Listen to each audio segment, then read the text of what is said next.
What's up, everybody? This is my WWE NXT review for May 4th, 2016. Here we go. First off, I'm going to read my poll results. Asking everybody on Twitter to rate tonight's WWE NXT episode. It was the first episode in the new tapings that they did 1 or 2 weeks ago, which the news broke on Twitter that Eric Young debuted in NXT whenever the tapings happened a week or 2 weeks ago. Anyways, the poll results. I got the rating rated tonight's episode 4, 6, or a 9. So far, 40% have picked 6. They think the episode was a 6. 60% voted 9. So thank you for all voting on my poll. Here we go with my NXT review now. Kicked off with Samoa Joe, the new NXT champion coming out. We all know it. If you follow NXT, if you're on Twitter a lot, and you follow WWE's account or WWE NXT's account, you know Samoa Joe won the NXT championship at a house show in Massachusetts. So that's nothing new. That's not breaking news. That happened 2 or 3 weeks ago. Hopefully you know that. If you don't, well, then you probably shouldn't be then you probably don't watch NXT and probably don't follow it. So Samoa Joe comes out, the new NXT champion, starts cutting a promo. It was very good. Very, very good promo from Samoa Joe. He says the stuff he said in his promo. He says, "It's a new era. It's my time." And then out comes music hits. Nobody knows who it is till his name shows up on the big screen. Eric Young. Eric Young comes out. I guess he makes his NXT debut. I don't know if he has a contract. I don't have a clue. I hope he has a contract because he deserves a contract. Eric Young comes out, makes his NXT debut, gets in the ring. Him and Joe face off, have a stare down. It is good stuff because these two men know each other very well. They have a history. They were in TNA together for a long time. So Samoa Joe says to Eric Young, or EY comes out, and he has a microphone. He says, I know you. You're Samoa Joe. And then Joe says back to EY, you don't belong in the same ring with me. I'm going to beat your ass. And the segment ends. It was a damn good kickoff to this week's NXT. So, congrats to EY for finally making it and getting signed and debuting in NXT. It's a good thing he'll be paid every paycheck, every payday. He'll be paid on time, unlike he was in TNA. It's sad, but that's the truth. He wasn't paid in TNA, I think, for months and months because the guy was old. Reportedly, Eric Young was owed $600,000 by TNA. That I guess he hasn't got yet. Up next, women's action, women's division match. Tessa Blanchard, the daughter of the legendary Four Horsemen member Tully Blanchard. Tessa Blanchard, pretty good worker, looks pretty good also. Tessa Blanchard up against Nia Jax. This was very short. I blinked and it was over. Lasted 2 or 3 minutes. Nia Jax, it's obvious who won. Nia Jax gets a victory. And she probably should have, because I guess they're building her up again to be a monster heel. Maybe she'll take on Asuka for the title. I don't know. Maybe it'll be Bayley versus Asuka versus Nia Jax at the next TakeOver. Maybe we'll see a triple threat for the title. Nia Jax's was basically a squash match. She wins very quickly. Up next, the Perfect 10, Ty Dillinger up against Austin Aries. This was a good match, pretty damn entertaining.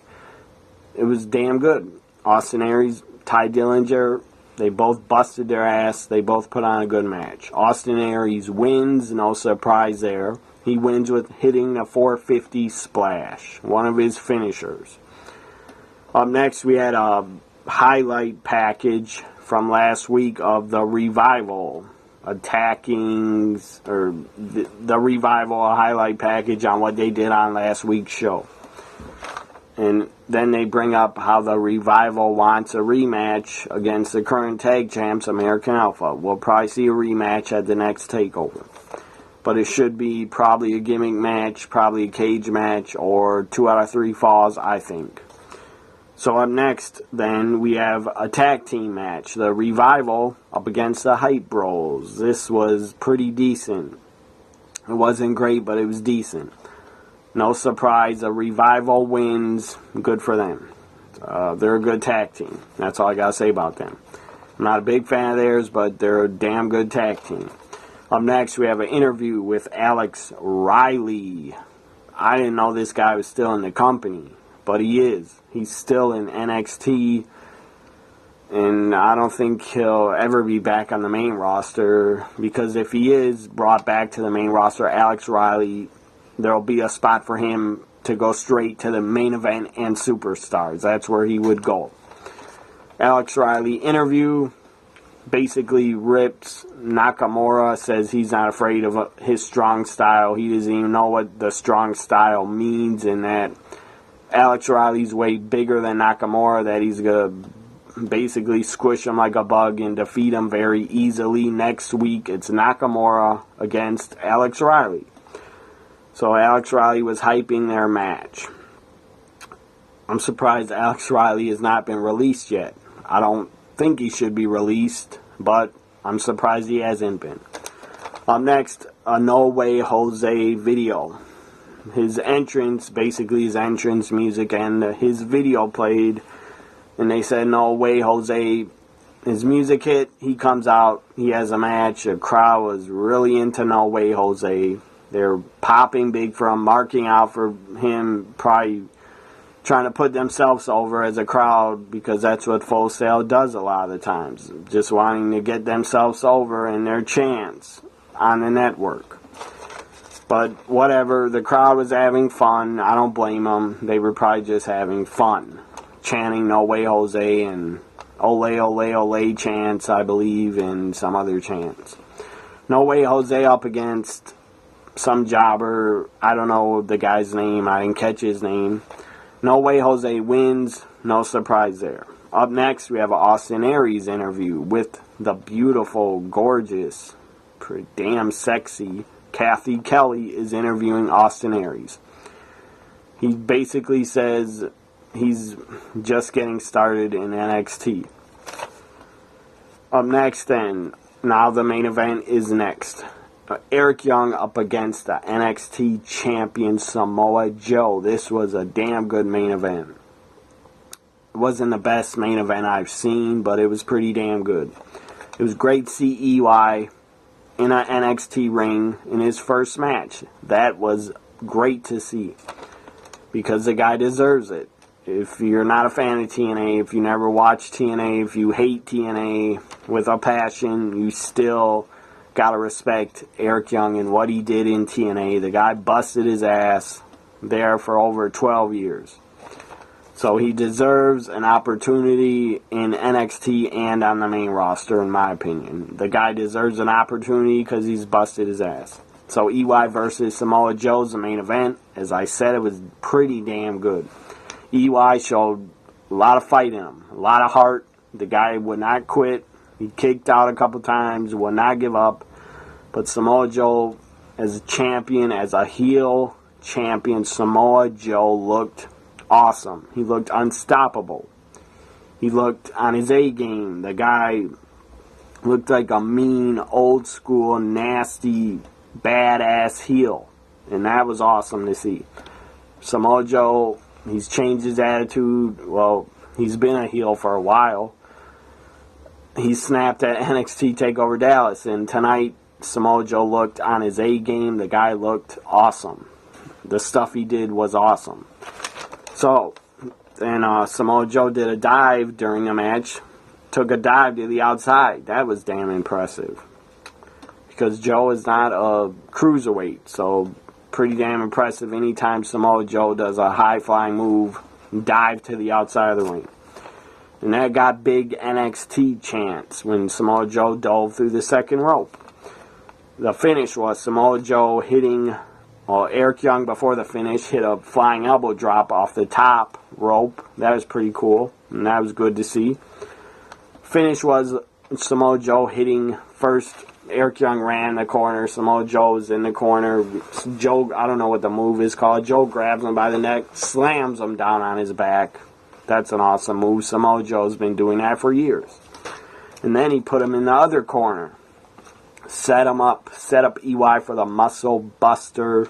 Picked up EY, hit the muscle buster. I'm surprised WWE lets Samoa Joe still do the muscle buster because he did injure Tyson Kidd doing that move. But maybe it was Tyson Kidd's fault. I don't know. Maybe he didn't protect his head and neck enough. I don't know. But Samoa Joe hits a muscle buster. Right after that, he locks in the Kakita clutch. Eric Young has to tap out. Good main event. Good end to this week's NXT. It flew by, as always. It was about, I think, 55, 56 minute episode. It flew by, unlike Raw, which never flies by unless it's a very awesome episode. NXT flies by. When I was on Twitter live tweeting it, it was pretty disappointing. I didn't get many interactions. Twitter, to me, felt very dead, and that was disappointing, but who really cares? I'm sure you people don't care that my notifications and interactions were dead. You don't care, but the few people that did write me on Twitter during NXT, thank you all. So that's my NXT review for May 4th, 2016. Hope you enjoyed it. Maybe I'll do a review on next week's NXT. I'm not sure if I will. Depends on how tired I am or how busy I am. Bye for now, everybody. Follow me on Twitter. Before I say bye for now, follow me on Twitter at TNA WWE Guy and at NXT WWE Guy. Also, subscribe to my YouTube channel. New videos every single fucking week from me. Mostly about wrestling. Bye for now, everybody. Have a great Wednesday night and Thursday.